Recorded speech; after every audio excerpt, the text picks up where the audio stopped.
Some of these young ladies are very respectful, introspective. I must ask, what convinces a woman that competing in business with men is more important than nurturing the next generation? If you'd like to respond. That's a good question. I think that, like I said earlier, I just have a very individual view, and I think that maybe it's kind of a hedonistic view in this sense, but people should be able to do whatever maximizes their own happiness. And if having a career and being a business owner is like maximizes my happiness more so than... You don't believe that, though. You don't believe people should be able to do whatever they want to. Okay, not whatever. They have to concede to some things in the social contract with the government. Then why can't they concede to let us make a social contract with the government that requires you to take care of your children and nuclear family, and that's what we move to as a society because that's based on the Bible. Because that's based on the Bible. It's not... No, I'm talking about minimizing harm. I'm talking about minimizing harm. There's no okay, can you quantify for me how much harm is caused by the nuclear family being broken apart? Well, yeah, I can give you tons of metrics. I just went over a shitload. You want to go through them again? Yeah, sure. Let's start with the metric of divorce rates increasing, the amount of women that are on the pill. Let's talk about... But you can't prove that those are being caused by feminism. We can. We can look at policies going back to when the 19th Amendment was ratified, and we can see who pushed for no-fault divorce, which was feminist. We can see who pushed for the pill, which was feminist. We can actually, track. We can track all of this data. In fact, the CDC does What's track so bad about the pill? A lot of these data. Well, I think that the pill might be one of the reasons that the mental illness rate in women is so high, because it fucks their hormones all up. Okay. Yeah. And the milk you drink doesn't fuck your hormones all up? Don't even ask me. I don't drink a lot of milk, but... I can understand that, but there's laws in the books that you can't drink raw milk. Okay, but I'm saying there used to be that people could, anywhere. But now there's laws saying you can't. And yes, you're right. There are hormones inside of all types of food that can fuck your hormones up for sure, but not nearly as bad. And that's over time. Plastics will do the same thing. We were talking about that earlier. I agree with that. That's one thing we can find common ground on, right? Foods can have all sorts of hormones, antibiotic-resistant pathogens in them. But that doesn't change the fact that mental illness likely is increasing in women due to the fact that so many are on birth control. You can't just take a fact and put it next to another fact and say that one causes the other. Where's the reasoning? There's no argument being made. That one is not valid premises for the argument. Well, we'll try this then. Do you think, when it comes to reproduction, that the pill has decreased reproduction in women? Has decreased. I couldn't tell you, but it is a preventative measure. You don't think it's reduced reproduction? Yes, it has. It has. If every woman... Well, I don't know. That's just a correlate. You can't just put one thing next to another thing and then make this bold claim that correlation makes causation, right? If every woman was to have been taken off of birth control from the beginning of its creation and had sex all those times until now without the birth control, there would be a lot more babies born. But that's still just a correlate, right? I just explained to you how one causes the other because the birth control literally prevents the pregnancy. But all causes just use strong correlates, all of them. Just so you know. Go back to what you were saying. What was the point you were making? You said the pill. The point that I was making was that the nuclear family and the damage which has been caused by us getting away from the nuclear family can be quantified. And then I was explaining the ways in which it can be. Keep going. So one of the things that I brought up was mental illness in women and the fact that so many women who are on antidepressants especially, they're able to correlate that with the fact that they're on birth control pills. How do you know that they're not depressed because of outside reasons? Because they take them off the birth control pills and they become less depressed. That's how. Oh, yeah? Do you have a study for that one? No, did you have a study for the correlatory that you just gave? No, but it makes sense, right? But yours, okay, that's fine. But any yes, other there is data. quantifiable There is factors? data for that. Any other quantifiable factors? Oh, there's tons. There can be genetics involved. If you come from a single family household, that seems to have more of an impact on girls, unless the girls are raised by the fathers. And then if they're raised by their fathers instead of their mothers, it seems that their mental illness decreases. What is your evidence for the claim that a single family influences girls more heavily? I mean, a single parent family. because single parent, well, that's not my claim. So my claim was in a single parent family where there's a woman, single mom who's running the family, the outcomes for the children, including mental illness, seem to be worse than if there's a single dad. The outcomes still aren't good. They're not like optimal. It's not what you'd like to see. They seem to be better from a single father household when it comes to mental illness than a single mom household when it comes to mental illness in the kids. It's because single father households tend to make more money. No. Yes. No. Yes, it's true. Because look it up.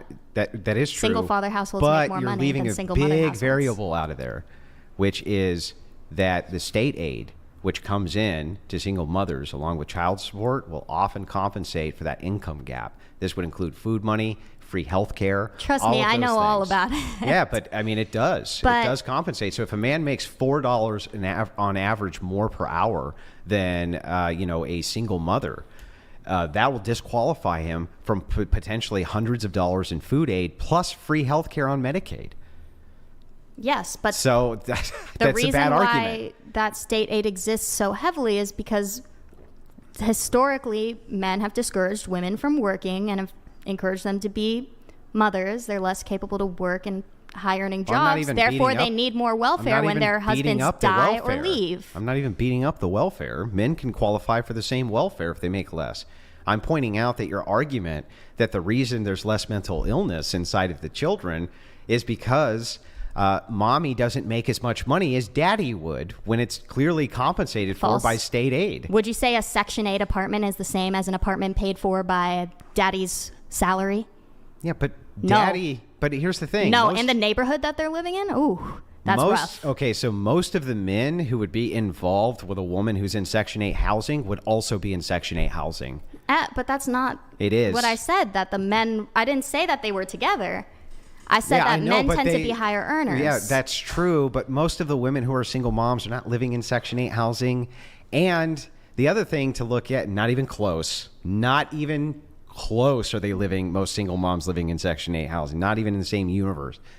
True, they could be living in more poverty conditions, maybe, barely making ends meet for their 3-bedroom apartment or their 2-bedroom apartment for their kids. But the dads have to deal with the same exact thing. It's just that if they are earning more, then mothers are compensated for that lack of earning from the government. Do you think that Medicaid is as high quality as Medicaid private health insurance? Yes, Medicaid's some of the best insurance on planet Earth, along with Medicare. It's fantastic. Then why don't we universalize it? Because then basically a subset of the population would have to be paying for everybody's shit, which right now, still not optimal that we have to pay for everybody's shit. That's why, because you can't afford it. Because universalization in Canada did not work out very well. And that's why people go to hospitals, which are privately owned, even though they're not supposed to. They just turn a blind eye so that people can get their health care. That's why. But that aside, moving back to this, I'm not going to let you evade this. Your claim was that single moms make for more mentally ill children because of this earning gap. I didn't say that. You did, particularly. because I said it could be a factor. No, what happened was I said 1 in 4 with the single mom. You said the reason for that is because they make a lot less money, but that's not really true. Then I can backpedal. That's not the only reason. I think that likely it could be one of many reasons. Okay, what are some other reasons? That children coming from a single mother household are more likely to be mentally ill. Yeah. Let's see. I bet they wonder why their dad's not there. Wouldn't they wonder why their mom's not there if they were with their dad? I guess that's a valid point. Let me think a little harder. Let's see. Do you have an explanation? Well, yeah. So essentially it has to do with who you bring in. So what happens is with single moms, they tend to bring in step parents far more than single fathers do far earlier. And they don't work out. Those relationships don't work out. And so that's a generalization. Yeah, because okay, saying 1 in 4 women suffer from a mental health issue. So there's a mental health crisis. The mental health crisis is a generalization, but it is still true. Okay. So in this case, yes, they bring in stepdads and stepparents, And so the children are more likely to deal with some forms of abuse and destabilization, whereas in single father households, it doesn't happen nearly as much. That's why. Okay. That could be a verifiable reason. Like in your situation, right? Did you have like step parents? My dad was the only one who saw women after. My mom did not see a single person. In your there's the situation? proof. Yes. Yeah. So I mean, It's a generalization. Of course, that can happen. But And aren't men more likely to seek out fertile mates than women are? Yeah. So Well, no, it's not that they're more likely to seek out fertile mates. What we were discussing before was signs of what men would find attractive. And the reason I said they find youth attractive is because of fertility. So that's probably one of the reasons they find youth attractive. okay, but what I'm saying is like, I don't think there's like I don't know, you'd have to pull up a statistic, but is there really a rate at which one sex brings in a step parent more than the other? Yeah, there is. It's the women. Yeah, we can look at the remarriage or the remarriage stats so that we can understand that. And then That would be inaccurate though if it was just the remarriage stats. yeah, but I was going to give you more. So Okay. you can look at that. That's one metric that you can look at it. There's also polling done as to who have live-in boyfriends, who doesn't. Pew Research has a bunch of this. I don't remember what the polling agencies are. Everyone which has covered it, but yes, it is true. At least it's true as we know that women do tend to bring in more step parents. Can you give me the point difference on those two statistics? I can't off the You top of don't my even have head. an estimate, like A point? You mean a like point 10 difference? 10 percentage points, or how much is the I don't difference? know. I don't know what the distinction is, but it's significant. It's a significant distinction. Okay. So it's enough for there to be a deviation. So probably 15%, 20% more, I would guess.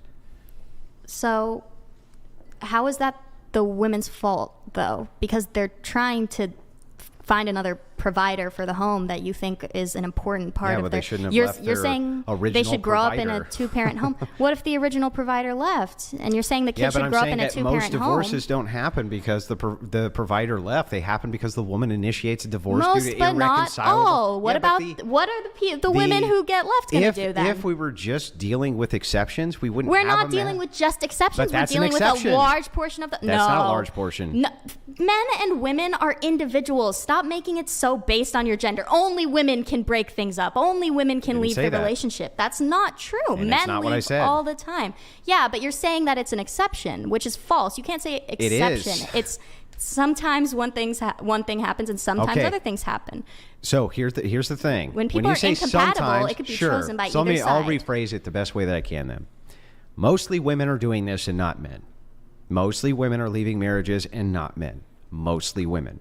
At the college level, it's almost all women. Then men are the exception because women are initiating 90% of the time. And then if we break those stats down along religiosity, we might come up with some different numbers. But yes, it's mostly women breaking up the home. And How yes, do you know that's not men's fault? well, because we can ask these women why the divorce happened. And we can look at court documents for the reasons that they put for the divorce. And we can run different polls where we're talking to them. And what we find is the same thing that was pulled up the other night here on whatever. He was a perfect guy. I just got fucking sick of him. I don't like him anymore. There was no abuse. He didn't do anything wrong. I just don't fucking like him Is she not anymore. entitled to make that choice if she doesn't like her Well, husband anymore? I think that if you put your own self's entitlement above that of your children, in order to have access to their father in a two-parent household, you're setting them up for failure. And that's what we see in the stats. That you should be, if you make the commitment to make children with him, and he's not abusing you, okay, and he's not beating you up, and he's not abandoning you, he's not doing all the bad things, then no, I think you should put your children before your own happiness. I think you have a duty and obligation to do so. Aren't the children being exposed to the unhappiness of your marriage? Well, that depends. It completely and totally depends. Aren't your children, though, even if they were exposed to the unhappiness of your marriage, if you're looking at the statistics of how much abuse happens external to that, when these divorces happen and the outcomes on children in these single-parent households, wouldn't it still be optimal for them to deal with mom and dad? They don't always talk to each other, but they're in the same house. They take good care of us. and she prioritized the happiness of us over herself. I don't think children are that capable. That sophisticated Not only line that, of but thinking. the thing is, but you're putting the onus of the responsibility on the female, which is just because they're the not ones leaving. correct. What if They're the ones leaving. That's but why. What if it's because they don't like how the man is treating the children? That's not what they're reporting. You think they're reporting completely accurate every single time? Not every single time, but accurate enough. Accurate enough for us to get a pretty clear picture on why they're leaving. And they're not leaving because dad's beating up the kids or beating up her. In some cases they are, and those aren't just exceptions. Those are not just exceptions. In those cases, They're I would huge parts of the encourage. statistic. In those cases, I would encourage those women to leave those men if they're getting beat up or things like that. They should be leaving those men. But if all that was happening is women were leaving abusive men, okay, fine. You wouldn't see this type of mass decadence in society. This would not be the issue.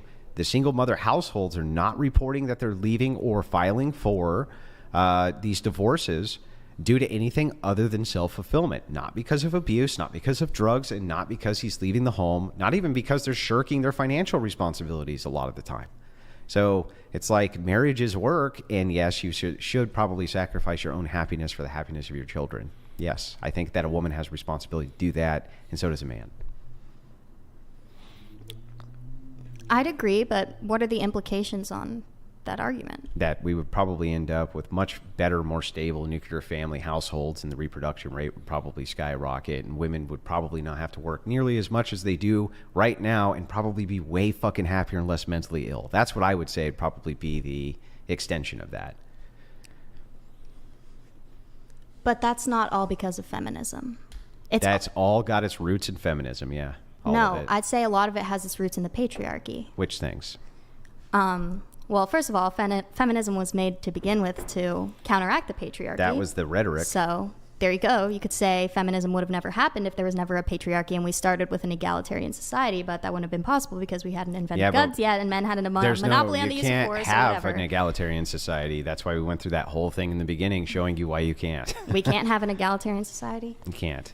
Because men have the monopoly on force. That's why we agreed disagreed to it. on that, though. Like, No, I still we really think that didn't. women can have force. I mean, they can use force to a limited degree, but they cannot enforce. They'll never be the enforcers, and so they're never going to be equal with men. It's not ever going to happen. There's no place on planet Earth where women are like, you know what? Barbara, grab the Uzi. We're going to enslave these fucking assholes right now. It's never happened. It's never going to happen. But there has been the case where they've been like, hey, Abdul, grab the AK. And yes, the women have all been enslaved. That has happened. yes, but I'm saying in today's society, women have more influence on non-physical types of ways through politics and things like that. Yeah, I don't disagree. But ultimately, they only have that sway if men allow them to through enforcement. And if men collectively, because they've had this before. But it's not men They had it allowing in them Iran. to. They had it in Iran. They had women's liberation in Iran until the Iranian, and they were in politics and they had sway until the Iranians went, no, and took all that shit away. And they can't do anything about it. But you can have a revolution inside of a nation by men. That's done all the time.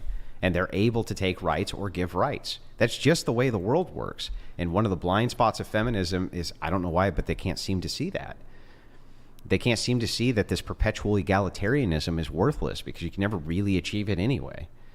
So I don't know why they're striving towards it so Why hard. can't you get as close to it as possible? Well, you can try to get as close to whatever you want as possible, but these outcomes that we're seeing on your pathway there certainly don't seem great. It doesn't seem like it was a great idea to wreck the nuclear family. That seems like a really fucking bad idea. And they did. It doesn't seem like it's a good idea to try to make men and women compete in the workforce. That seemed like a really fucking bad idea. These are not good ideas for society, and they haven't worked out very well. But it's like most of these are on the basis of your your subjective morality. Like, you think that, like, it's so much worse because those children are coming out mentally ill because they have single mothers? Maybe they're way more able to take on opportunities with confidence or something like that because they are less prone to being submissive because they didn't have a father in the home. So they act more masculine. So more mentally ill kids? I'm saying that the things that you the problems that you have with feminism it's because we're getting farther from the patriarchy, right? Yeah, and it's leading to really bad outcomes for everybody, including the women. So during the patriarchy, it must have been really good. Like during the big part of the patriarchy, like way back when. It's been pretty good for most women. Yeah, it's been pretty good. So it's been really hard on men, but it's been pretty good for women. Almost every place you look for the equalization between the two, men have had it basically way rougher than women. Was that not their own choice? If they're the enforcers, they could have made it so that the women are the ones who have to do all of that shit. They did not allow women to participate in the political process, and thus protected women and utilized women for what their role was, which was to take care of children. Who said that was their role? God? The necessity of what is enforcement. So they can't enforce. They could not drive the wolves away at night, literal wolves. You know, there used to actually be real wolves that would kill people at night in the countryside. Not a joke. Holy shit. Oh my God. Yeah, I mean, you might think that this is, tongue in cheek, but the world was a much more dangerous place. And women relied on men. Men did not rely on them for protection, and they still have to. They just don't realize that they have to yet. Well, now that we live in a society that has institutions that have power, because people have given them power. No, you mean like kings? You mean like the church? You mean like the millions of institutions? They didn't guarantee rights the same way that our institutions do now. Your institutions do not guarantee rights. Yes, they do. Your rights don't even exist. And if a king, you say a king can't guarantee if they can be enforced, then they exist. Okay, well then, if that's the case, then you had tons of rights under kings. Okay, that's not what I meant. But what was the original point that I was making? The original point that we were making was about the nuclear family and how you want to see more mentally ill children because that means that they can take on more responsibility. I didn't necessarily say that, but not a bad take on my part from you rephrasing my argument. I mean, what's wrong with overcoming mental illness? I mean, I think that could help a person have a lot of empathy for other people. So, if it is the case that you say, what's wrong with having to surmount a challenge? Would you say that to an SA victim?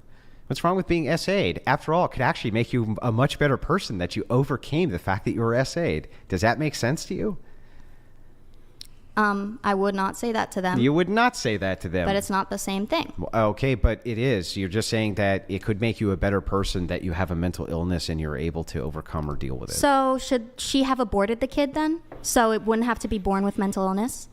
How would you ever make that determination? You just said 1 in 4. That's more than just an exception. Not born with. I didn't say they're born with mental illness. But they're going to develop it based on their familial circumstances, according to you. There's no way to determine. Oh, exactly. There's no way to determine where the mental illness came from. No. Would you look at that? So it could have been genetic. Which children will have it. It could have been from any other factors besides so that. Dumb.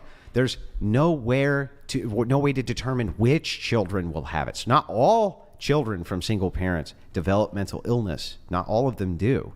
So it's impossible to determine which ones will. That's my point. Not that there still won't be 1 in 4 children with mental illness, just that you will not be able to make the determination which ones are. How could you ever do that? I couldn't even think of how that would even be possible. Okay, you can't, but okay. So here's what we've gotten so far. The nuclear family's bad. Feminists have destroyed the nuclear family, and that's causing all the children to be mentally ill. No, that has caused the workforce to require a two-worker household. That has taken mothers out of the home to raise their children. That has caused a massive spike in divorces. The list kind of goes on and on. I listed a ton of things which feminism is the root cause of, and feminism has. What is the root cause of feminism? Occultism. Patriarchy. Occultism. Patriarchy. Occultism. Feminism would have never. You admitted earlier that feminism would not have existed if not to reverse the patriarchy, and you just said that feminism is the root cause of all of these issues because we're trying too hard to reverse the oppression that you've put onto us. So my first note was asking you: is not an entailment of feminism going to be, if it is to resist the patriarchy, that there is a patriarchy? Answer is yes. So I'm just looking at your entailment. But patriarchy is not what caused feminism. Occultism is what caused feminism. Occultism from the patriarchy, Protestant Church specifically. the existence of patriarchy allowed the conditions for feminism to exist. Okay. If society had been more egalitarian from the start, I'm not saying completely egalitarian, but if society had been more egalitarian from the start, where each individual was already able to choose, do I want to take care of the kids or do I want to work? Let me go find a mate who's the opposite, not based on the gender, but just based on individual, like their inclinations in life, then I don't think women would be as but you're hateful of men. That's really funny that you bring this up. You're saying that feminism. Lath donated $200. It really is crazy how privilege is invisible to people who have it. She has no idea how dangerous environment was long time now. Even now, no one is going to provide her security other than men. That's correct. Thank Long you, Lath. time That's going now. to be true. But Continue on. anyway, what you're saying is this. This is actually your argument. I'll give it back to you. You're saying patriarchy didn't exist, then women would not have to fight for the fucked up conditions that we find ourselves in after they resisted the patriarchy. Brilliant argument. Genius. Love it. No, but that's I your said argument. women wouldn't have to fight the fucked up circumstances that the patriarchy put them in. And they started with more egalitarianism, right? And don't we have more egalitarianism now than we did under the patriarchy? And we find ourselves in these fucked up conditions, which means if we had egalitarianism then, those would have been worse than the patriarchy We were because it in is now. fucked up conditions before, too. What? It's just What were different the fucked ways. up conditions? Well, I mean, women were just all tied down to one outcome and they couldn't vote. No, they weren't Personally, tied I down would- to one I would outcome. love my daughters to be able to do whatever the fuck they want. So let me ask you this. If we could guarantee, let's just say we could guarantee that children would end up with way better outcomes in society. We could guarantee it, right? If parents stayed together, or even better, let's phrase it this way. We could guarantee that children will have better outcomes in society if women don't have the right to vote. Would you take away the right of women to vote then? No. No.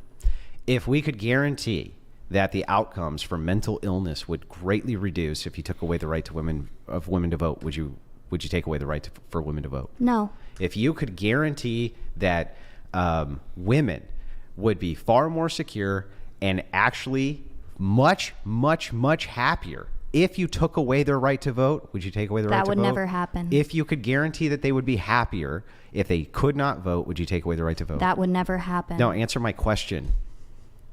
That I don't believe it would ever happen. Okay, if you thought that if the case could be made that their happiness would greatly increase because their mental illness decreases if you took away their right to vote, would you do that? It's not about happiness. You're doing the hedonist thing on me. Mm-hmm. In this case, it's about individual choice and values, not hedonism. But hedonism is the outcome. I'm saying So what I'm asking you ultimately is this. I'll condense it. Would you take away women's rights to vote if it led to, generally speaking, better societal outcomes? That's not what would happen, though. And But if it were to happen, that just generally societal outcomes got better, would you take away the right to vote?